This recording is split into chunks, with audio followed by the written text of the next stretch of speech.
अंगद का रावण के महल में पराक्रम। इस प्रकार राक्षसों के वध के लिए अपनी सेना को यथा स्थान खड़ी करके उसके बाद के कर्तव्य को जानने की इच्छा से श्री रघुनाथ जी ने मंत्रियों के साथ बारंबार सलाह की और एक निश्चय पर पहुंचकर साम दान आदि उपायों के क्रमशः प्रयोग से सुलभ होने वाले अर्थ तत्व के ज्ञाता श्री राम विभीषण की अनुमति ले राजधर्म का विचार करते हुए वाली पुत्र अंगद को बुलाकर उनसे इस प्रकार बोले।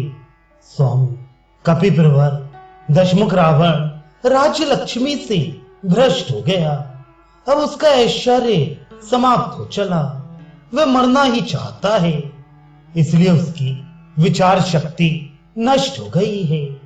तुम परकोटा लांग कर लंकापुरी में भय छोड़कर जाओ और व्यथा रहित हो उससे मेरी ओर से ये बातें कहो। निशाचर, राक्षस राज, तुमने मोहवश घमंड में पड़कर ऋषि, देवता, गंधर्व, अप्सरा, नाग, यक्ष और राजाओं का बड़ा अपराध किया है। ब्रह्मा जी का वरदान पाकर तुम्हें जो अभिमान हो गया था, निश्चय ही उसके नष्ट होने का अब समय आ गया है। तुम्हारे उस पाप का दुस्सह फल आज उपस्थित है। मैं अपराधियों को दंड देने वाला शासक हूं। तुमने जो मेरी भार्या का अपहरण किया है, इससे मुझे बड़ा कष्ट पहुंचा है। अतः तुम्हें उसका दंड देने के लिए मैं लंका के द्वार पर आकर खड़ा हूं।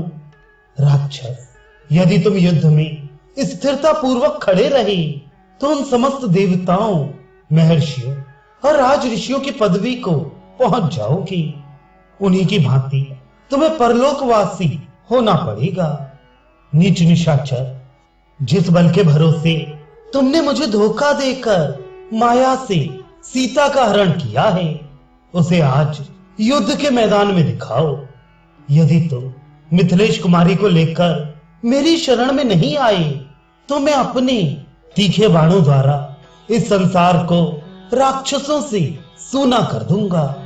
राक्षसों में श्रेष्ठ ये श्रीमान धर्मात्मा विभीषण भी मेरे साथ यहाँ आए ही। निश्चय ही लंका का निष्कंटक राज्य इन्हें ही प्राप्त होगा। तुम पापी हो, तुम्हें अपने स्वरूप का ज्ञान नहीं है और तुम्हारे संगी साथी भी मूर्ख हैं। अतः इस प्रकार अधर्म पूर्वक अब तुम एक क्षण भी इस राज्य को नहीं भोग सकोगे।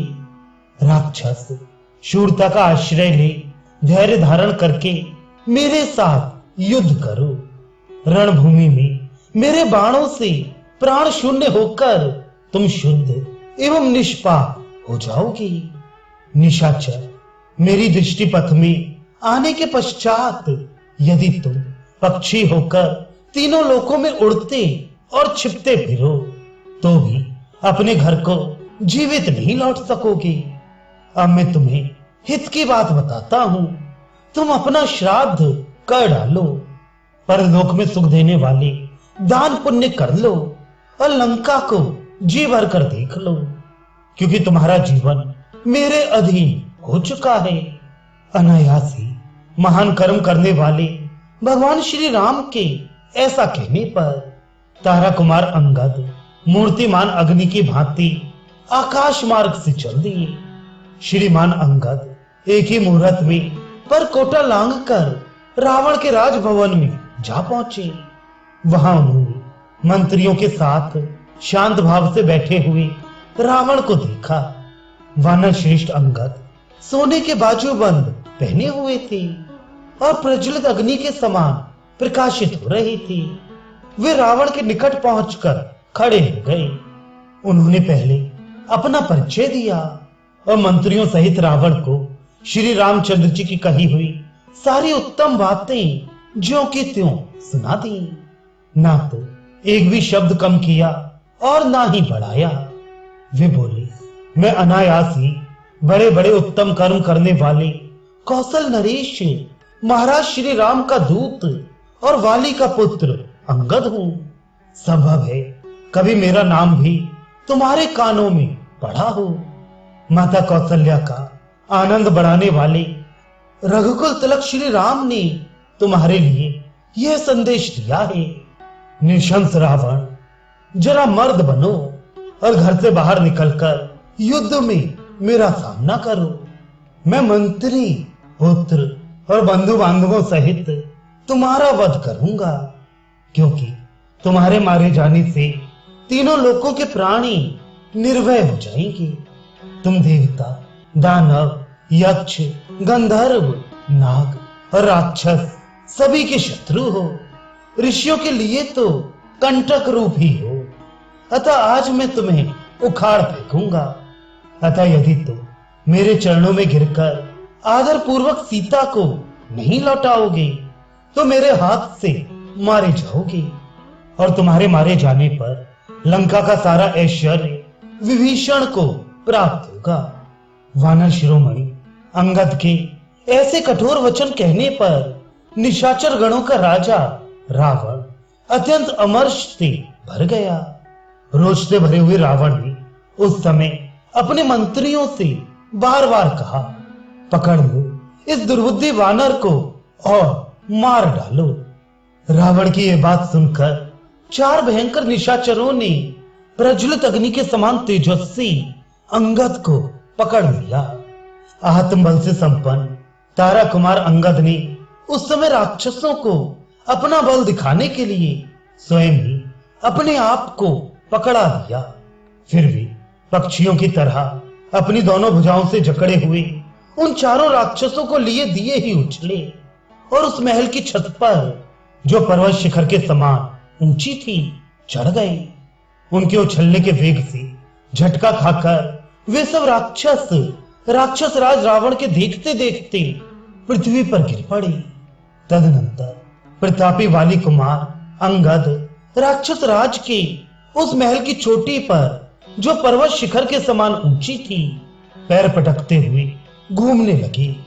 उनके पैरों से आक्रांत होकर वह छत रावण के देखते देखते फट गई। ठीक उसी तरह जैसे पूर्व काल में वज्र के आघात से हिमालय का शिखर विदीर्ण हो गया था, इस प्रकार महल की छत तोड़कर उन्होंने अपना नाम सुनाते हुए बड़े जोर से सिंहनाद किया और वे आकाश मार्ग से उड़ चले। राक्षसों को पीड़ा देते और समस्त वानरों का हर्ष बढ़ाते हुए वे वानर सेना के बीच श्री रामचंद्र जी के पास लौट आए। अपने महल के टूटने से रावण को बड़ा क्रोध हुआ, परंतु विनाश की घड़ी आई देख वह लंबी सांस छोड़ने लगा। इधर श्री रामचंद्र जी हर्ष से भरकर गर्जना करते हुए बहुसंख्यक वानरों से घिरे रहकर युद्ध के लिए ही डटे रहे। वे अपने शत्रु का वध करना चाहते थे। इसी समय पर्वत शिखर के समान विशालकाय महापराक्रमी दुर्जय वानर वीर सुषेण ने इच्छानुसार रूप धारण करने वाले बहुसंख्यक वानरों के साथ लंका के सभी दरवाजों को काबू में कर लिया और सुग्रीव की आज्ञा के अनुसार वे अपने सैनिकों की रक्षा करने एवं सभी द्वारों का समाचार जानने के लिए बारी बारी से उन सब पर विचरने लगे। जैसे चंद्रमा क्रमशः सब नक्षत्रों पर गमन करते हैं। लंका पर घेरा डालकर समुद्र तक फैले हुए उन वनवासी वानरों की 100 क्षौणी सेनाओं को देख राक्षसों को बड़ा विस्मय हुआ। बहुत से निशाचर भयभीत हो गए तथा अन्य कितने ही राक्षस सम्रांगण में हर्ष और उत्साह से भर गए। उस समय लंका की चहारदीवारी और खाई सारी की सारी वानरों से व्याप्त हो रही थी। इस तरह राक्षसों ने चहारदीवारी को जब वानराकार हुई देखा, तब वे दीन दुखी और भयभीत हो हाहाकार करने लगे। वह महाभीषण कोलाहल आरंभ होने पर राक्षस राज रावण के योद्धा निशाचर बड़े बड़े आयुध हाथों में लेकर प्रलय काल की प्रचंड वायु के समान सब ओर विचरने लगे।